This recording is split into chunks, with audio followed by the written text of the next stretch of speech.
Lakewood, Colorado. Long jump bronze medalist Beatriz Hatz wants the world to know the Paralympics are not just a participation sport. She's an elite athlete, and this is her career. Born without a fibula in her right leg, which resulted in an amputation below the knee, Beatriz grew up playing sports. A fierce competitor, she was named the 2018 U.S. Paralympics Track and Field High School Female Athlete of the Year. And she'd go on to take home a medal in the Paris 2024 Games. Last May, Beatriz was announced as a single on the 8th season of Love Island USA. A fresh wave of Islanders is moving into the villa, making her the first Islander of the franchise with a physical impairment. That's my type. Beatriz continues to bring parasports into the spotlight with an eye toward the 2028 Paralympic Games in LA, creating greater visibility and inspiring the next generation of athletes. We didn't choose this life. We're just living it. But first, she's bringing her talent right here to Studio 1A. Oh, I love that. We're so happy you're here. Well, thank you for having me. You're a world-class athlete, but a lot of people got to know you on Love Island. I told you my daughter wanted to come in, but I woke up too early for her. But talk about the importance, I think, of being one of the first person to be on the show with a physical impairment and just the trails that I think you're blazing. Thank you. Yeah, honestly, it is crazy. I mean, I think this is, it was a long time coming, right? Like, I think the disability community has needed representation for a long time. I think we haven't been represented correctly in the media at all. And most of the time we are, like you say, the word disability or disabled, and what do you always think?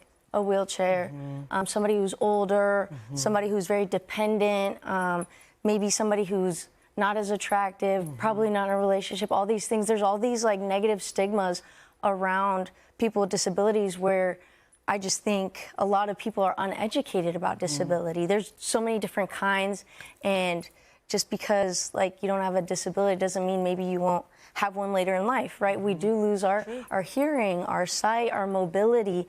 It's like, you know, I just have a very like visible disability as well, and a lot of people have invisible disabilities. You're right. There's people that can't see, there's people with cerebral palsy, and yeah, so this was a big deal to me to be able to be the representation that we needed.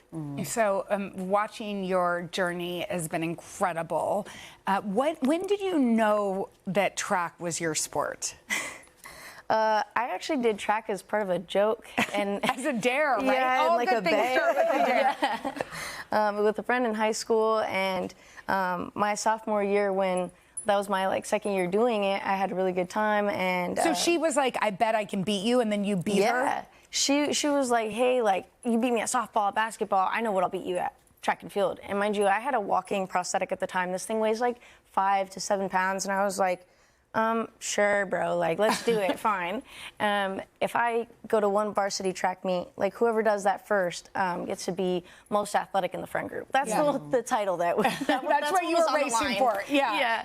And I did it, and I wanted to continue doing it. I eventually went to the state qualifying track meet in Colorado. A coach had seen me. He had convinced my parents to take me to this track meet called Desert Challenge, which is a big track meet in the disabled community, and it's a very good beginner track meet. And we went, and I qualified, and unknowingly, like, I qualified for the junior world championship team, and I got a call, and they were like, "Hey, do you want to represent Team USA?" And I was 17. I was like, "Oh yeah, sure. Do I have to pay for this?" And they're like, "No." Amazing. I mean, we have to talk about Love Island because our girls will kill us if we don't. What was it like to be part of that whole thing?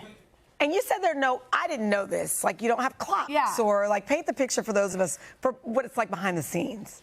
Yeah, I can't talk too much behind the scenes, but like we really don't know what we're doing that day or what's going to happen. And look at these beautiful it really people. Was like being a part of a social experiment. Really? Well, you had a love connection. I did. With somebody named Gabriel. And then he cried, I think, or got emotional when you left. He did. And then what went down? Then like 2 minutes later, he was kissing somebody named Jen. I mean, we don't... I feel like you're going to need to call him out on the reunion show. Right. Well, So I love my girl Jen. I love Jen down bad.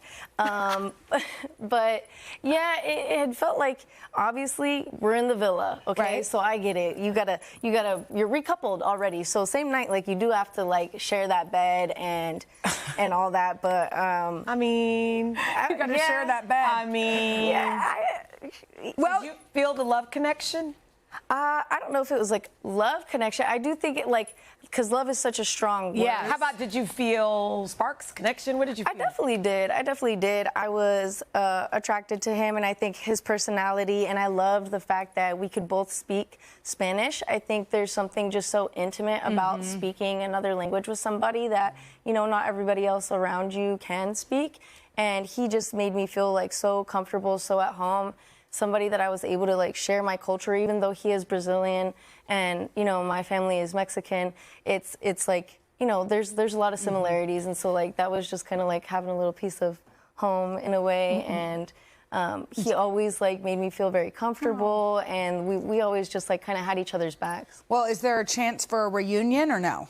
I think we will be at the reunion. Yeah, but not like a love reunion. As far as us. Yeah. No. Okay. But maybe it opened up for Mr. Wright, who was watching. I bet there are people sliding into your DMs. Not as many as you would think. I think, and I'm okay with that. Yeah. Honestly, I would much rather have, naturally. you know, all of these like young women in my messages telling me, hey, thank you for being amazing representation. Yes. I'm also sure an you get amputee. that. Yes. Yeah. I'm a female athlete who also feels too masculine or like all of these things, and I would much rather hear that all day than somebody shooting their shot when, you know. Unless it's the right person. Right.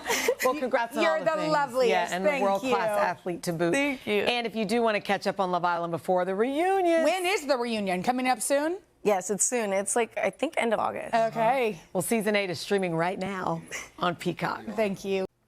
You guys, thanks for watching. I know. Come join us for all the fun every weekday on NBC. Yeah, and don't forget to take us along when you're on the go. Follow the Today with Jenna and Sheinelle podcast on Apple Podcasts, Spotify, or wherever you listen.